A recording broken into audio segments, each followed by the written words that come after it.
Hello, Final Fantasy Brave Exvius. Welcome to another News Day on Tuesday. Today is Tuesday, October 12th, 2021. We've got news. Let's jump right in. It's Neovision Paus, which for all of you that are huge Final Fantasy fans know is a Season 3 unit. Okay. And she does what in Season 3? Holds a door open? I don't get it. Anyway, okay. So we have Paus, Neovision Awakenable Daisy, and then also Cleome. Daisy is really, I would say, the star of the spanner. Cleome does about half the damage of Sephiroth, which is comparable. You could do content with that. And then Paus is pretty much light-locked unit. So let's take a look at the banner. The banner is a step-up banner, no guarantee on that, but you do get the pity coin system. It's the shards on step 4, which is a nice way to do it. You can get Brumal cores as one of the items, which I really like being able to get Brumal cores, the traditional item. So Paus is a Super LB unit. She does come with the same vision card as last week, so we kind of won't go over that. Because it's the La Vida Roca vision card. And then, you know, her super limit burst is, it's a light in peril, it boosts light damage, and it's insect and avian killer. If we had a light, okay, so what she's really good for is if there was a insect or avian creature that was light weak, then she would be a great DPS. And that's where her line ends. So unless you really want her Trust Mastery or STMR, she's honestly a big skip. Seriously, she's dead in the water. So I'm not even going to really go over her super limit burst or limit burst because it's basically just making sure that she has her LB. She almost doesn't have a kit. She has a little bit of chaining abilities.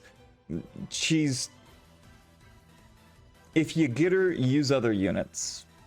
She's dead in the water. Okay. Then at EX2 and EX3, you're going to get EX abilities unlocked at each one of those rarities, which is nice. She does get a little stronger each one of those if you do think that you're going to use her. Her Super Trust Mastery and Trust Mastery, you can look at those. That is boost equipment magic by 200% when a single weapon is equipped in both hands. So that is equipment magic for 200. Okay, Seer of the Future. If you're going, you know, TDH with magic, then yeah, that's great. Not too many units are seeing TDH magic, but hey, you know. And then her Trust Mastery award is Lucidus Robe.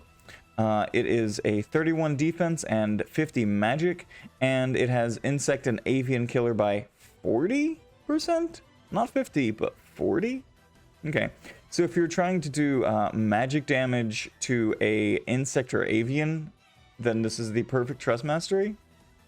I don't know. I don't know why, Paus. I don't know why. Her EX ability is fill her own LB gauge. She deals magic, light magic damage and reduce light resistance. There's a million other units that do that. And she can do quad casting. And she boosts her own damage a little bit. Really, she doesn't do much damage. She's light locked. She's a super LB unit. She's a big skip. Then we've got Daisy. Daisy is Neovision Awakenable. She goes from being like a mitigation unit and a cover unit to like full cover. Okay, so now she's like a full cover unit, which is great. Like a physical cover. And then she's wearing her costume from of Swords and Boards or something like that. I can't remember the name of the play that she says that she's in, but okay. And at EX2 and EX3, she does get her EX abilities on release, which is really fun. So she is a very, very comparable physical tank.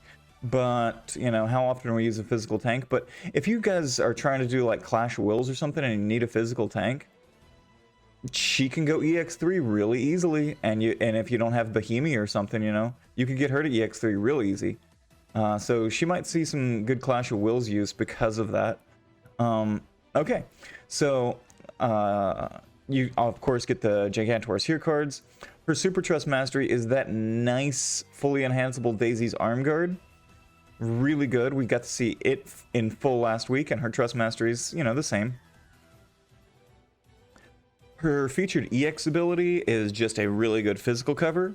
So, and she does it preemptively, so she does have that preemptive cover that we're used to seeing from units now, that they start out the battle with the cover.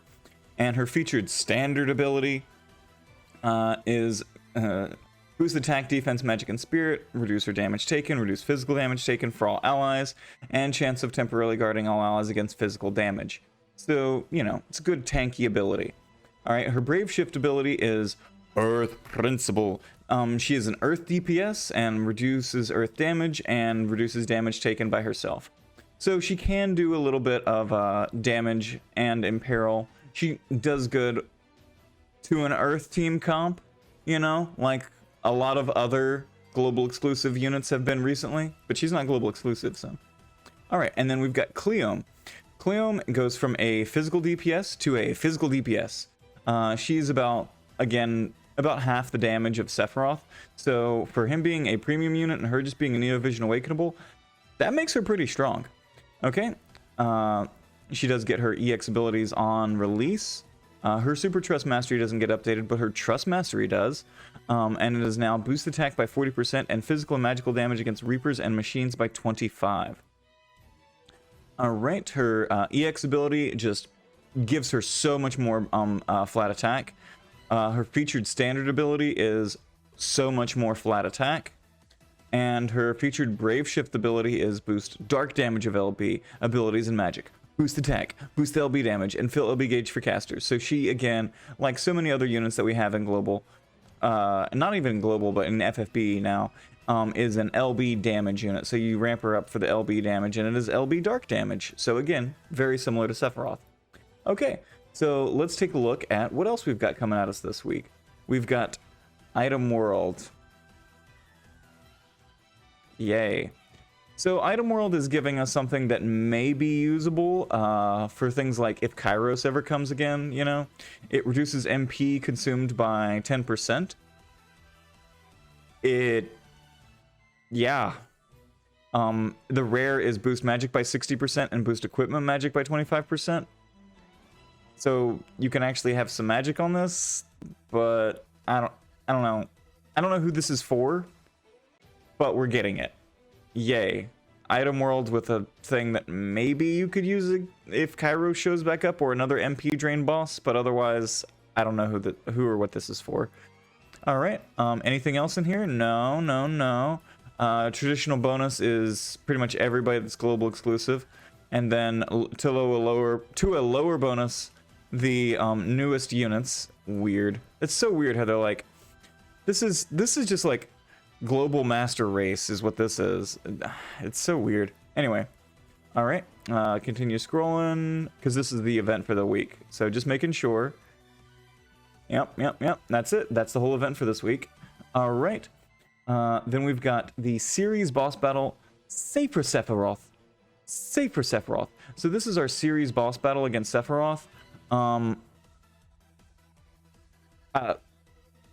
It's a series boss battle. You guys shouldn't have problems with this. Go in, take pretty much any Neo Vision, bop him, get your 1000 Lapis, and leave.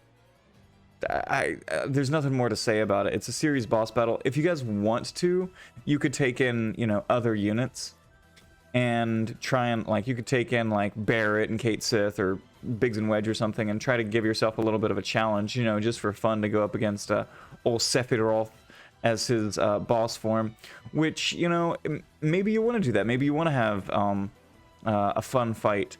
But if you want to take in the full power that's available to you, you can pretty much just one-shot him with minimal gearing. All right. We've got Chronicle Battle Keeper Garrote. Now, this gets me so weird, and I have no idea. Like, it just doesn't make any sense. Okay, so Chronicle Battle with Keeper Garrote. Why is it weird? Because every gear that you get out of this is for Blue Mage Fina Neo Vision. And we don't have Blue Mage Fina Neo Vision.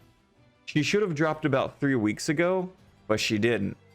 So we've got her gear we can farm, but we can't get her. Okay, so look, it's like Paus and Roka and Mazurka. Now she's in her Brave Shift form, she's a kind of all right LB damage unit, but you know, she's not. You're probably not gonna be clearing trials with her or anything, but you know, she's usable. And this gear is pretty much only for her. It boosts her static attack, resuscitation. It has flat attack on it, and then resurgence. It has attack and spirit on it, and boosts spirit by 250. So it is gear that is specifically for Blue Mage Fina and nobody else. And we don't have a Neo Vision Blue Mage Fina. We have regular Blue Mage Fina. So if they're gonna tell me this is for a 7-star, that's a hard pass. But hey, at least it's 1,000 lapis, right? Okay. So looking at that, vision cards, it says new arrival, but like the new arrival is a kooky chef, which is probably my favorite animation in all of it. In all of this, it's my favorite animation because it's Forelskit chasing these two guys with just this giant knife because he wants to cut him up. If you guys remember the story event, he wanted to cut him up because he was like, he looks like good meat, and Forelskit wants to be like the best elf chef. So, and then little Magna's just, you know, trying to help him out a little bit because Medina, the boss, said so. All right, so we have, hey, maybe with this vision card dropping, we'll actually get Medina soon? Because this was her story event? Maybe? Maybe? So we have Kooky Chef is 400 HP, 80 defense on this, and it boosts HP by 25%, and then, or 50% in total, and then boost equipment defense by 50% when a single weapon is equipped in one or both hands. Okay, so it's equipment defense, HP by 50%, and 400 flat HP, and 80 flat defense. So I like this for a tank a little bit. It's not so bad for a tank, you know, for a defense HP tank. It's all right. Okay. What else? Do we have anything else? Ability upgrades. Ability upgrades. So this is for Cleom's Trust Mastery, and then Ultima gets upgraded. So Ultima now does basically more damage for less MP cost. Great. And if you have Ultima +2, then it is a chaining move, which is great. All right. Pause is our treasure summon, which is the $12 summon. Exchange shop, again, you can get Brumal Cores. Scroll. You can get Brumal Cores and Booster Cactuar. I kind of always liked Booster Cactuar a little bit because it does give that 50% water resistance with the 60% magic, but how many times do you actually need that? And then Mobius Ring is kind of alright. Because it does give dual wield with 55 magic, and Chic Summer Hat does have the fire resistance by 50%. So this is probably my favorite shop because I do really love high percentages of elemental resist. So we've got 2 high elemental resist